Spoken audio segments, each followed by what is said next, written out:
என் பிரியமான பிள்ளையே, இன்று நான் உன்னிடம் பேசுகிறேன். உன் வாழ்க்கையில் உணர்வுகள் அலைபோல் ஏறி இறங்குகின்றன. ஒரு நாள் நீ சந்தோஷமாக இருப்பாய், மற்றொரு நாள் காரணமே இல்லாமல் மனம் உடைந்து போகும். ஒரு நேரம் நம்பிக்கை நிரம்பி இருப்பாய், மற்றொரு நேரம் பயமும் சந்தேகமும் உன்னை சூழ்ந்திருக்கும். ஆனால் என் பிள்ளையே, உன் உணர்வுகள் மாறினாலும் உன் விசுவாசம் மாறக்கூடாது. உணர்வு என்பது காற்றைப் போலது, அது இன்று இங்கே இருக்கும், நாளை வேறெங்கும் போய்விடும். ஆனால் விசுவாசம் என்பது வேர் போன்றது, அது ஆழமாக பதிந்திருக்க வேண்டும். நீ என்னை உணரவில்லை என்று சொல்கிறாயா?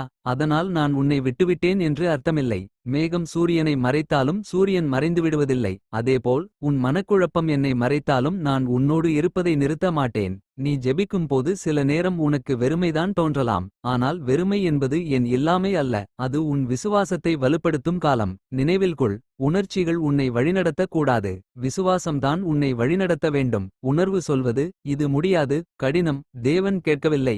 விசுவாசம் சொல்வது அவர் என்னுடன் இருக்கிறார், அவர் செயல்படுகிறார், அவர் நேரம் சரியானது. என் பிள்ளையே, நீ உணர்வுகளால் அல்ல, வாக்குத்தத்தங்களால் வாழ கற்றுக்கொள். உன் கண்கள் பார்க்கவில்லை என்றாலும் நான் செய்கிற காரியங்கள் நிற்கவில்லை. உன் இதயம் நடுங்கினாலும் என் கைகள் உன்னை பிடித்துக் கொண்டிருக்கின்றன. இன்று நான் உனக்கு சொல்லுவது இதுதான். உன் மனநிலை மாறலாம், உன் சூழ்நிலை மாறலாம், உன் உணர்ச்சி மாறலாம், ஆனால் உன் விசுவாசம் மட்டும் மாறக்கூடாது. நான் உன்னை தேர்ந்தெடுத்தேன், நான் உன்னை விட்டுவிட மாட்டேன். நான் ஆரம்பித்த காரியத்தை நிறைவேற்றுவேன். நம்பிக்கையுடன் நிலைத்து நில். கண்ணீர் வந்தாலும் நில், பதில் தாமதமானாலும் நில். ஏனெனில் உன் விசுவாசம்தான் உன் அதிசயத்தின் கதவை திறக்கும்.